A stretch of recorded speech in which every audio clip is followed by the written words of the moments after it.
Welcome to தனம்ஸ் kitchen. இன்றைக்கி நம்ம புடிக்கரணை வச்சு தொக்கு செய்ய போகிறோம். அதுக்கு தேவையானது வெங்காயம், பூண்டு, கருவேப்பிலை, தக்காளி. அடுப்பு பற்ற வச்சு தண்ணி ஊற்றிட்டு இப்போ கழுகி வச்ச புடிக்கரணையை வேக வைக்கிறதுக்காக எடுத்து தண்ணியில் போடுறோம். கல் உப்பு கொஞ்சம் போட்டு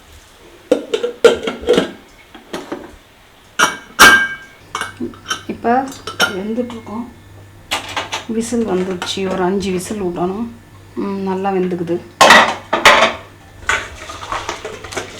மாரி ஓகே, நல்லா குழைய வெந்துக்குது. 5 விசில் விடணும். இப்போ இது தோல்லாம் உரித்து எடுத்துக்கணும். புடிக்கரணை இப்படி தான் இருக்கும். புடிக்கரணை அழகாக வந்துடும். கிழங்கு இது மாதிரி மசிச்சு எடுத்துக்கணும். அந்த புடிக்கரணை எலுமிச்சை சைஸ் அளவு புளி எடுத்து தண்ணியில் ஊற வச்சுக்கணும். வானலில் தேவையான அளவு எண்ணெய் ஊற்றிக்கணும். எண்ணெய் காஞ்சதும் வெந்தயம், கொஞ்சம் ஜீரகம், கடுகு எல்லாத்தையும் போடும்.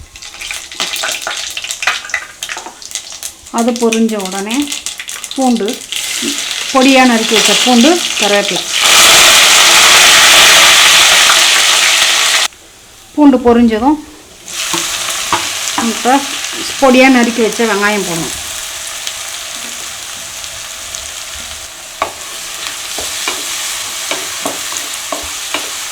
பூண்டு நல்லா பொரிஞ்சிடுச்சு. இப்போ வெங்காயம் அதே மாதிரியே வெங்காயம் வதங்கந்தோம். பொடியாக நறுக்கி வச்ச தக்காளி 1 கப்.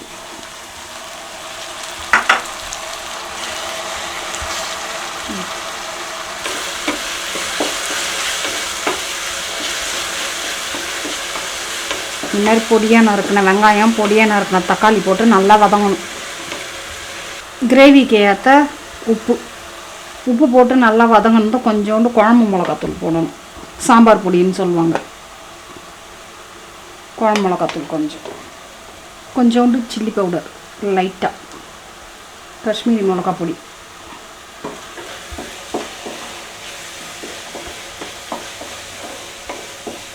புளி ஊற வச்சதை கரைச்சி எடுத்துக்கணும்.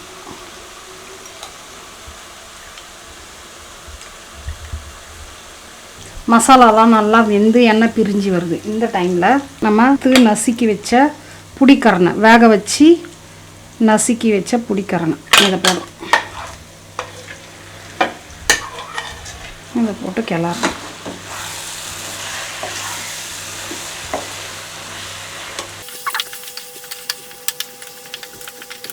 மிக்ஸ் பண்ணி இதை அப்படியே வேகணும். கரைச்சி வச்ச புளி தண்ணி லாஸ்ட்டில் ஊற்றி, அவ்வளோதான். புளி தண்ணி ஊற்றின உடனே கொஞ்சம் இதுவாகுது பாருங்க. அவ்வளோதான். தொக்கு ரெடி ஆயிடுச்சு. புடிக்கரணை தொக்கு. இது ரைஸ்க்கு தொட்டுன்னு சாப்பிட்றதுக்கு சூப்பராக இருக்கும்.